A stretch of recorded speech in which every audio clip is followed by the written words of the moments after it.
부산파가 더 뿌리죠, 그러니까. 그렇지. 부산파가 원뿌리지. 원뿌리고 문재인은 부산파지 그러니까. 네. 원뿌리에 해당되는 원뿌리의 좌장이지. 네. 그다음에 국회의원이 되고 나서 국회의원이 되고 나서 대통령 후보가 되기 전까지 굉장히 어렵게 정치를 하던 시절에 그때 안희정 이광재. 그 이제 좌희정 우광재 등등이 다 그때 사람들. 나는 나는 2002년 대선 때 그때 그전부터 알긴 알았지만 정치적 관계를 맺은 거는 마지막 최후의 전투를 앞두고 붙은 거지. 개혁당으로. 그러니까 옛날 우리가 이제 많이 알고 있는 초한지의 이 스킴 그러니까 뭐랄까 그 어떤 구조 이걸 빌려서 말하면 한고조의 3인방이 있었잖아요.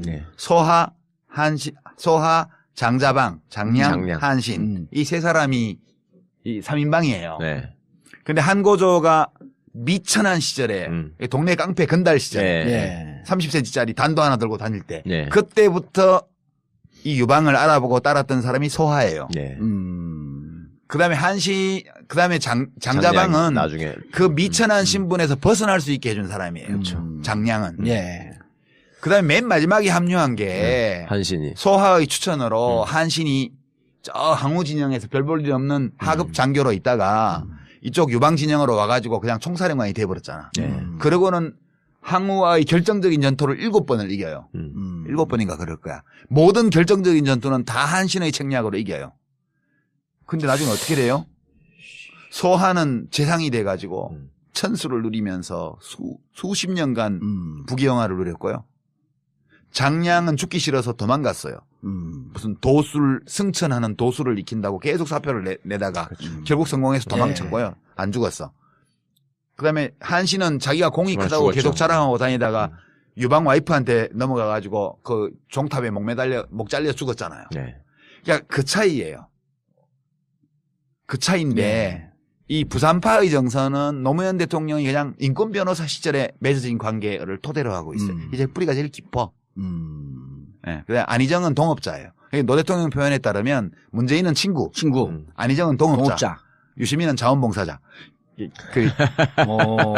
자봉에 불과하시다. 나는 자봉에 불과한 사람이에요. 자봉인데 자봉 열심히 했고 좀 뭐 일도 좀 할 줄 안다고 정규직으로 찍어, 정규직으로. 그러니까 일단 계약직으로 잠깐 써뒀죠. 그런 정도. 근데 계약직인데 열심히 했고 일은 잘해. 뭐 그런 정도 평가.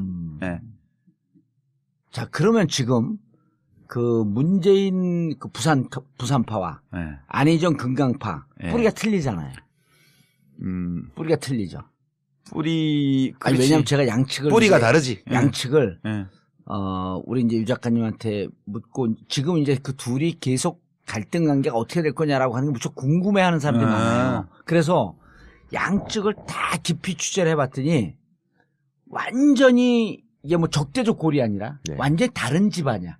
문화와 분위기가 좀 달라요. 그러니까 친노라고 하는 큰 울타리에 있을 뿐이지. 그래서 저기는 제가 보기에는 노무현 대통령은 문재인과 부산 친구들은 동지로 본 것 같고 이쪽은 동업자라고 실질적으로 표현했기 때문에 동지보다 친구에 가까워요. 친구 동업자야. 친구 동업자 자원봉사자 이렇게 세 그룹이 있어요. 친노에는. 지금 자원봉사자 어떤 사람은 이거를 선골, 진골, 육두품 이렇게 얘기하기도 해요. 나는 육두품에 들어가요. 육두품. 육두품 중에서 좀 잘 보여갖고 출세한 놈. 그런 거에 해당되고 지금 그렇게만 있는 건 아니에요. 사기꾼도 있어요.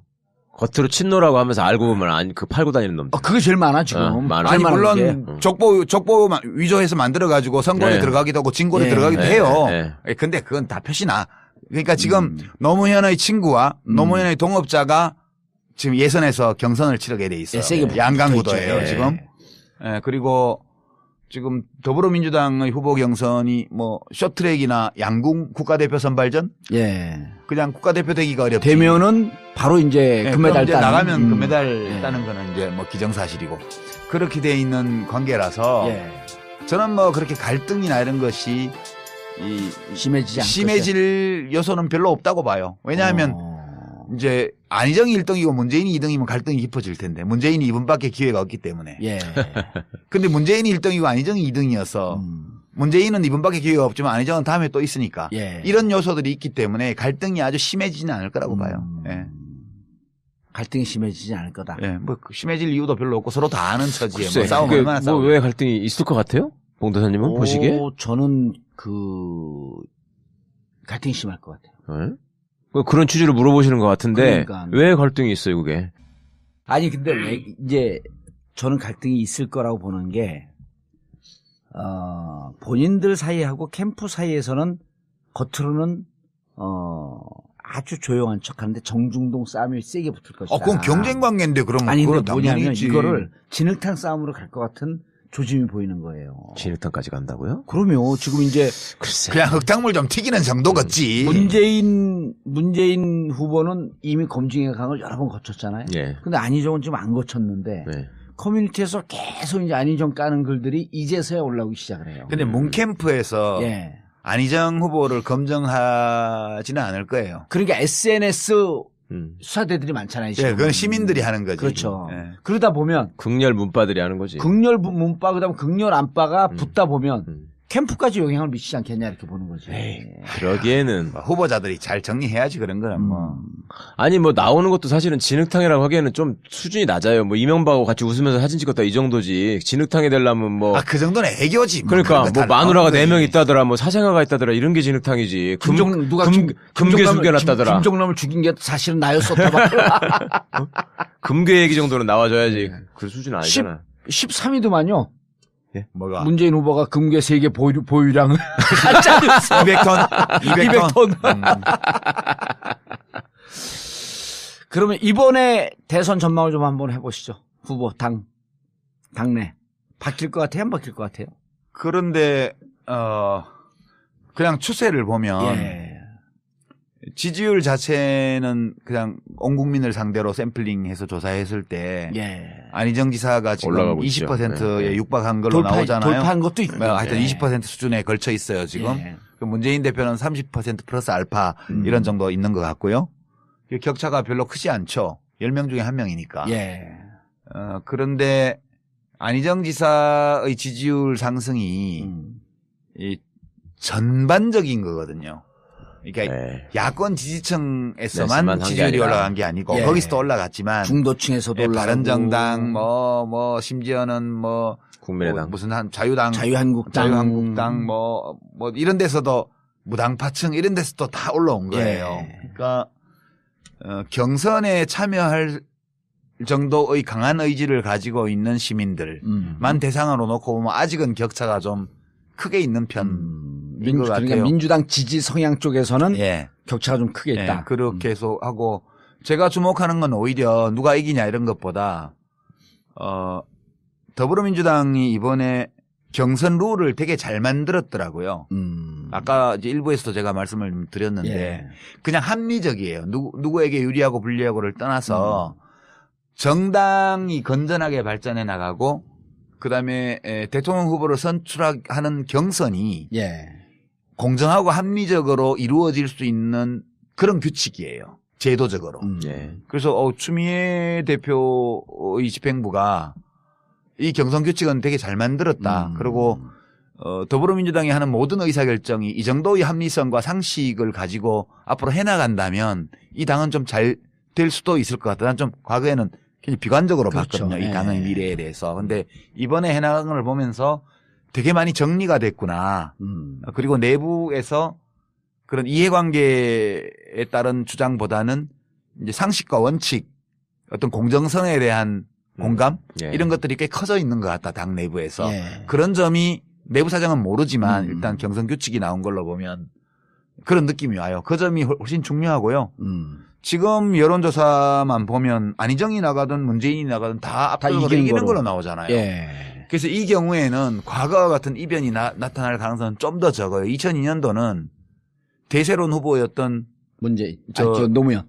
이인재 후보가 이인재 후보가 이인재. 모든 조사에서 이회창 후보한테 다 지는 걸로 나오고 예. 그때는. 예, 그다음에 노무현 후보는 넣으니까 일부 이기는 조사도 나오고 이렇게 어허. 되니까 그래도 해볼 만한 선거 아니냐 노무현을 넣으면 예. 이렇게 해서 그게 엎어진 거거든요. 네. 지금은 누가 나가도 그냥 다 이기는 거라 굳이 누구는 바꿀 필요 되고 없다. 누구는 안 된다 이건 아니니까 예. 그러면 후보 자체가 누가 나냐 어떤 저 사람은 안 돼 이런 것보다 둘 중에 누가 나가도 심지어 이재명 후보가 나가도 이기는 걸로 나와요. 그렇죠. 지금. 나오더라고요. 그러니까 누구든지 나가면 이기는 거니까 그러면 여기서 판단 기준은 누가 나가야 이기나 이게 아니고 이게 2002년도하고 가장 큰 차이예요. 누가 나가야 이기는 게 아니고 누가 이번에 하는 게 좋지? 예. 아하. 예, 그러니까 예. 갈등도 심하게 안 갈 것이다. 그렇죠. 거기다가 1등 후보가 더 젊은 사람이고 2등 후보가 나이가 더 많으면 이번에 내가 해야만 되니까 무리하게 할 수 있을지 모르지만 2등 후보가 미래가 창탄한 사람이잖아요. 그러니까 갈등이 일어날 수 있는 객관적 조건은 아닌 거지 지금. 예, 저는 그렇게 봐요. 근데 안희정 후보를 개인적으로 이렇게 보면 그런 얘기를 해요. 나 페이스메이커 아니다. 그리고 그건 당연히 그래야지. 그럼 그리고- 쪼다야 나 페이스메이커라 그러지. 그리고 실제로 5년 뒤에 무슨 일이 있을지 어떻게 아냐. 알아요. 봐요. 대통령 후보 뭐 혜성처럼 누가 나타난다고 떠들었지만 네. 대통령 후보는 1, 2년에 안 만들어져요. 잘. 노무현 대통령이 갑자기 뜬 것 같지만 네. 그건 그분은 아니죠. 그전에 예. 서울시장 선거라든가 뭐 이런 선거가 있을 때마다 네. 여론조사를 해보면 상당히 높게 선호도가 나오던 분이에요. 큰 대규모 선거에서. 부산시장도 득표율이 40% 가까이 갔었고요. 그렇죠. 그러니까 전국 어디에 내놔도 불리한 지역에서도 30%, 30% 지지를. 이 부산파의 정서는 노무현 대통령이 그냥 인권 변호사 시절에 맺어진 관계를 토대로 하고 있어요. 이제 뿌리가 제일 깊어. 예. 그래 안희정은 동업자예요. 노 대통령 표현에 따르면 문재인은 친구, 안희정은 동업자, 유시민은 자원봉사자. 자봉에 불과하시다. 나는 자봉에 불과한 사람이에요. 자봉이 자봉인데 자봉 열심히 했고 좀 뭐 일도 좀 할 줄 안다고 정규직으로 찍어, 정규직으로. 그러니까 부술 일단 계약직으로 잠깐 써뒀죠. 예, 그런 정도. 예. 근데 계약직인데 열심히 했고 일은 잘해. 뭐 그런 정도 평가. 예. 자, 그러면 지금 그 문재인 그 부산파와 예. 안희정 금강파 예. 뿌리가 틀리잖아. 부산파가 더 뿌리죠, 그러니까. 그렇지. 부산파가 원뿌리지. 예. 원뿌리고 문재인은 부산파지 그러니까. 예. 원뿌리에 해당되는 사람. 원뿌리의 좌장이지. 예. 그다음에 국회의원이 되고 나서 국회의원이 되고 나서 대통령 후보가 되기 전까지 굉장히 어렵게 정치를 하던 시절에 그때 안희정, 관계를 맺은 이광재. 사람들. 그 이제 좌희정, 우광재 등등이 다 그때 사람들이에요. 예. 나는 나는 2002년 대선 때 그때 그전부터 알기는 알았지만 정치적 관계를 맺은 거는 마지막 최후의 전투를 앞두고 붙은 거지. 개혁당으로. 그러니까 옛날 우리가 이제 많이 알고 있는 초한지의 이 스킴 그러니까 뭐랄까 그 어떤 구조 뭐 그냥 총사령관이 돼버렸잖아. 그러고는 항우와의 결정적인 전투를 7번을 이겨요. 7번인가 그럴 거야. 모든 결정적인 전투는 다 한신의 책략으로 이겨요. 근데 나중에 어떻게 돼요? 소하는 재상이 돼가지고 천수를 누리면서 수십 년간 부귀영화를 누렸고요. 장량은 죽기 싫어서 도망갔어요. 무슨 도술 승천하는 도술을 익힌다고 계속 사표를 내다가 결국 성공해서 도망쳤고요. 안 죽었어. 그다음에 한신은 자기가 공이 정말 크다고 죽었죠. 계속 자랑하고 다니다가 유방 와이프한테 넘어가가지고 그 종탑에 목 잘려 죽었잖아요. 네. 그러니까 그 차이예요. 그 차이인데 뿌리가 틀리죠. 뿌리 아니, 왜냐면 제가 양측을. 뿌리가 이제 다르지. 양측을, 예. 우리 이제 유 작가님한테 묻고 지금 이제 그 둘이 계속 갈등 관계가 어떻게 될 거냐라고 하는 게 무척 궁금해 하는 사람들이 많아요. 그래서 양측을 다 깊이 취재를 해봤더니 완전히 이게 뭐 적대적 골이 아니라 완전히 다른 집안이야. 예, 문화와 분위기가 좀 달라요. 예, 그러니까 친노라고 하는 큰 울타리에 있을 뿐이지. 예. 그래서 저기는 제가 보기에는 노무현 대통령은 문재인과 부산 친구들은 동지로 본 것 같고 이쪽은 동업자라고 실질적으로 표현했기 때문에 동직을 빌려서 말하면 예. 한고조의 3인방이 있었잖아요. 네. 소하, 장자방, 장량, 장량. 한신. 이 세 사람이 이 3인방이에요. 네. 근데 한고조가 미천한 시절에 동네 깡패 건달 시절에 예. 30cm짜리 단도 하나 들고 다닐 때 네. 그때부터 이 유방을 알아보고 따랐던 사람이 소하예요. 네. 그다음에 그다음에 장자방은 나중에 그 미천한 신분에서 벗어날 수 있게 해준 사람이에요. 장량은. 예. 그다음에 맨 마지막에 합류한 게 한신이 소하의 추천으로 한신이 저 항우 진영에서 별 볼 일 없는 하급 장교로 있다가 이쪽 유방 진영으로 와가지고